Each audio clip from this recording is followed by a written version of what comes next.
പെട്ടെന്ന് NSSനെതിരെ ഈ രീതിയിലുള്ള ഒരു പരാമർശം നടത്താൻ സുരേഷ് ഗോപിക്കും BJPക്കും എന്ത് ഗ്രൗണ്ടാണുള്ളത്? സുരേഷ് ഗോപി മാത്രമല്ല, ഉപരാഷ്ട്രപതി CP രാധാകൃഷ്ണനും പെരുന്നയ്ക്ക് ലക്ഷ്യം വെച്ചുകൊണ്ടായിരുന്നു ഈ വാക്കുകളെല്ലാം പറഞ്ഞത്. പക്ഷേ അതിലേക്ക് എത്തിച്ച സാഹചര്യങ്ങൾ ഒന്ന് ആലോചിച്ച് നോക്കൂ. ഉപരാഷ്ട്രപതിയെ 2026 ഫെബ്രുവരിയിൽ NSS പെരുന്നയിൽ സ്വീകരിക്കാൻ തയ്യാറായില്ല എന്നത് വളരെ പ്രധാനപ്പെട്ട കാര്യമാണ്. അതായത് മന്നം സമാധിയിൽ പുഷ്പാർച്ചന നടത്താൻ അനുമതി കൊടുത്തില്ല. അതിന് വളരെ കൃത്യമായ ചില കാരണങ്ങൾ ഇന്ന് NSS നേതൃത്വം വിശദീകരിക്കുന്നുണ്ട്. അവരുടെ പ്രധാനപ്പെട്ട വിശദീകരണം, മന്നം സമാധിയിൽ നായകേറ്റിയുള്ള പരിശോധന ഞങ്ങൾ അനുവദിക്കാറില്ല.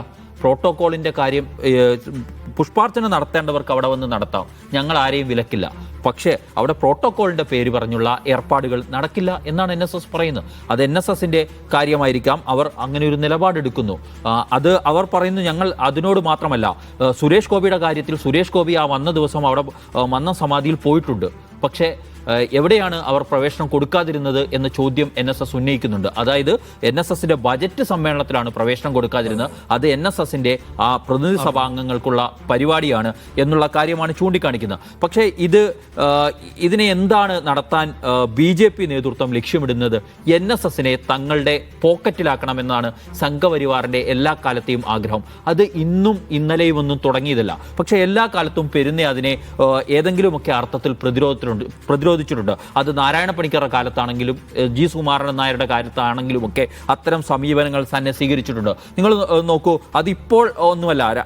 ഇതിനു മുമ്പ് രാഖി വിലക്കിയ ഒരു സംഭവം അറിയാമോ? 2024 അതായത് ആ രാഖി ധരിപ്പിക്കാനായി RSSന്റെ പ്രാദേശിക നേതാക്കൾ NSS ആസ്ഥാനത്ത് ചെല്ലുന്നു. അപ്പോൾ സുകുമാരൻ നായർ അവർക്ക് കൊടുത്ത മറുപടി എന്ന് പറഞ്ഞാൽ, ഇവിടെ എല്ലാ രാഷ്ട്രീയ പാർട്ടികളുടെയും ആളുകളുണ്ട്, അതുകൊണ്ട് ഇത് ശരിയാവില്ലെന്നായിരുന്നു. പക്ഷെ അവർ പുറത്തിറങ്ങിയിട്ട് ജനറൽ സെക്രട്ടറിയുടെ അനുമതി ഉണ്ട് എന്ന് ചൂണ്ടിക്കാട്ടിച്ചിട്ട് രാഖി ധരിപ്പിക്കുന്ന സംഭവങ്ങളുണ്ടായി. അപ്പോൾ അത് അങ്ങനെ ധരിച്ചുകൊണ്ട് ആരും ഇങ്ങോട്ട് കയറണ്ട എന്ന നിലപാടായിരുന്നു എടുത്തത്. അതായത് എപ്പോഴും RSSനെ ഒരു കയ്യകലത്തിൽ നിർത്തുക എന്ന സമീപനം NSS പലപ്പോഴും എടുക്കാറുണ്ട്. അതെന്താന്ന് പറഞ്ഞാൽ, NSSന് അങ്ങനെ തുടരണമെങ്കിൽ ഈ നിലപാട് വേണ്ടിവരും എന്നുള്ളതാണ് വസ്തുത. കാരണം NSS ഇപ്പോഴൊന്നുമല്ല, ഇതിനു മുമ്പ് വളരെ മുമ്പ് തന്നെ ഇതേ സമീപനം NSS എടുത്തിട്ടുണ്ട്. കാരണം അതിൻ്റെ ഒരു പ്രധാനപ്പെട്ട കാരണം, NSSന്റെ മുഖപത്രമായ സർവീസ് അത് 2015 ഇപ്പോഴല്ല കേട്ടോ, 10 വർഷങ്ങൾക്ക് അപ്പുറം RSSനെതിരെ BJPക്കെതിരെ ശക്തമായ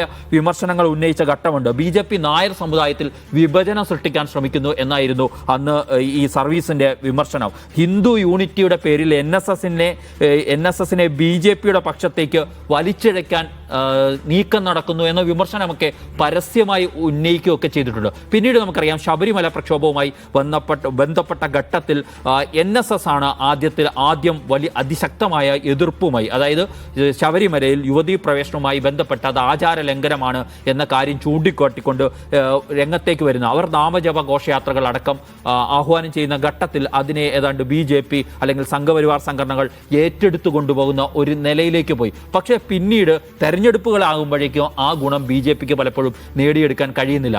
അത് UDFിലേക്ക് പോകുന്നു എന്ന ഒരു സമീപനമായിരുന്നു അക്കാലത്തുണ്ട്. പിന്നീട് ഇടതുപക്ഷ ജനാധിപത്യ മുന്നണിയുടെ സർക്കാർ ആഗോള അയ്യപ്പ സംഗമവുമായി വന്നപ്പോൾ അതിനോട് സഹകരിക്കുക എന്ന സമീപനമാണ് NSS എടുത്ത്. അത് ശബരിമലയുമായി ബന്ധപ്പെട്ട കാര്യമാണ്, അത് ശബരിമലയുടെ വികസനത്തിന് ഉതകും എന്ന സമീപനമാണ് സ്വീകരിച്ചത്. അപ്പോഴും ഏതാണ് BJP പക്ഷത്ത് NSS നിൽക്കുന്നില്ല എന്നുകൂടി നമ്മൾ മനസ്സിലാക്കേണ്ടതുണ്ട്. ഇങ്ങനെ പോകുമ്പോൾ ഇതൊരു പിന്നീട് നോക്കൂ, NSS SNDP ഒരു ഐക്യ ശ്രമം നടക്കുന്നുണ്ട്. ആദ്യം അതിനോട് ശരിക്കും G. സുകുമാരൻ നായർ കൈകൊടുത്തതല്ലേ NSS. പക്ഷേ പിന്നീട് ഇതിലൂടെ നടക്കുന്നത് BJPയുടെ ഒരു അജണ്ടയാണ് എന്ന ഒരു ഘട്ടത്തിലേക്ക് കാര്യങ്ങൾ എത്തുമ്പോൾ, തുഷാർ വെള്ളാപ്പള്ളിയെ മുന്നിൽ നിർത്തിക്കൊണ്ടുള്ള നീക്കങ്ങളിലേക്ക് SNDP പോകുമ്പോൾ അതിൽ നിന്ന് വഴിമാറിപ്പോകുക എന്ന പൊടുന്നനെ ഐക്യം കൊണ്ട് ഒരു കാര്യവുമില്ല എന്ന് പറഞ്ഞുകൊണ്ട് പിൻവാങ്ങിപ്പോകുന്ന സുകുമാരൻ നായരെ കാണുന്നുണ്ട്. ഇങ്ങനെ വിവിധ തലത്തിലൂടെ BJPയുടെ NSSനെ വരുതിയിലാക്കുക എന്നത് വളരെ പ്രധാനപ്പെട്ടമായ ഘടകമാണ് എന്ന് BJP നേതൃത്വത്തിനും സംഘപരിവാർ നേതൃത്വത്തിനും അറിയാം. കേരളത്തിൽ അവർക്ക് വേരുറപ്പിക്കണമെങ്കിൽ ഇത്തരം സാമുദായ സംഘടനകളുടെ പിൻബലം അല്ലെങ്കിൽ ആ സമുദായത്തിൻ്റെ ആകെ പിൻബലം വേണമെന്ന കണക്കുകൂട്ടലുകളുടെ കൂടി അടിസ്ഥാനത്തിലാണ്. പക്ഷെ അതിനെ ഒരു പരിധിവരെയുമെങ്കിലും അതിൽ നിന്നും വഴിമാറി നടക്കുകയാണ് NSS ചെയ്യുന്നത്. ഇപ്പോൾ നമുക്കറിയാം, നായർ വോട്ടുകളിൽ തന്നെ ഒരു വിഭാഗം വോട്ടുകൾ BJP-യിലേക്ക് പോകുന്നു, അല്ലെങ്കിൽ BJP-യിലേക്ക് ചായുന്നു എന്നൊക്കെയുള്ള വിമർശനങ്ങളും വിലയിരുത്തലുകളും ഒക്കെ നിലനിൽക്കെ തന്നെയാണ് ഈ ഒരു സമീപനം എടുക്കുന്നത്. ഇപ്പം BJP-ക്ക് തന്നെ ഇന്നലെ CP രാധാകൃഷ്ണൻ ഉപരാഷ്ട്രപതിയും അതുപോലെ സുരേഷ് ഗോപിയും നടത്തിയ വിമർശനത്തെ BJP ഇതേ നാണയത്തിൽ ഉൾക്കൊള്ളുന്നില്ല. BJP സംസ്ഥാന പ്രസിഡന്റ് രാജീവ് ചന്ദ്രശേഖരന്റേതായ ഒരു വാർത്താക്കുറിപ്പ് അല്പസമയം മുമ്പ് വന്നിട്ടുണ്ട്. ഈ വാർത്താക്കുറിപ്പിൽ ഞങ്ങൾ NSS-ഉമായി പോരിന് ഇല്ല എന്ന് പറയുകയാണ് ചെയ്യുന്നത്. അതായത് ആ വാർത്താക്കുറിപ്പിൽ പറഞ്ഞു വെക്കുന്നത് ഇങ്ങനെയാണ്: NSS ജനറൽ സെക്രട്ടറി സുകുമാരൻ നായർക്കെതിരെ BJP എന്ന തരത്തിൽ ചിലർ പ്രചരിപ്പിക്കുന്ന വാർത്തകൾ സത്യവിരുദ്ധവും വസ്തുതാവിരുദ്ധവുമാണ്. NSS-ന്റെ ആഭ്യന്തര കാര്യങ്ങളിൽ ഒരു കാലത്തും BJP ഇടപെട്ടിട്ടില്ല, ഇടപെടുകയുമില്ല. എന്നു മാത്രമല്ല, ഹിന്ദു സമൂഹത്തിലെ സുശക്തമായ സമുദായ ശക്തി എന്ന നിലയിൽ NSS-നെയും ജനറൽ സെക്രട്ടറി G സുകുമാരൻ നായരെ BJP ഏറെ ബഹുമാനിക്കുകയും ചെയ്യുന്നു എന്നാണ് രാജീവ് ചന്ദ്രശേഖരന്റെ വാർത്താക്കുറിപ്പിൽ പറയുന്നത്. അതായത് CP രാധാകൃഷ്ണൻ എന്ന ഉപരാഷ്ട്രപതിയും അല്ലെങ്കിൽ സുരേഷ് ഗോപിയും ഒക്കെ ചേർന്ന് പെരുന്നയെ മാറ്റം വരുത്താൻ, അല്ലേ, പെരുന്നയെ ശുദ്ധീകരിക്കാൻ ഇറങ്ങുമ്പോൾ അങ്ങനെ ശുദ്ധീകരിക്കാനൊന്നും ഞങ്ങളില്ല എന്ന് അപകടം തിരിച്ചറിഞ്ഞ് രാജീവ് ചന്ദ്രശേഖരൻ ഇപ്പോൾ പറയാണ്.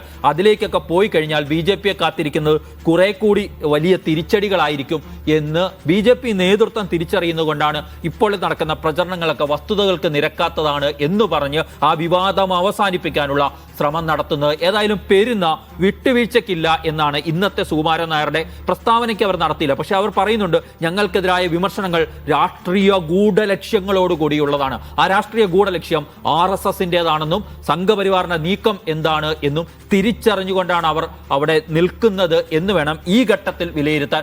നാളെ എന്ത് സംഭവിക്കും എന്നുമല്ല, ഇത് ഇപ്പോൾ അവരെടുത്തിരിക്കുന്ന സമീപനം അതാണ്.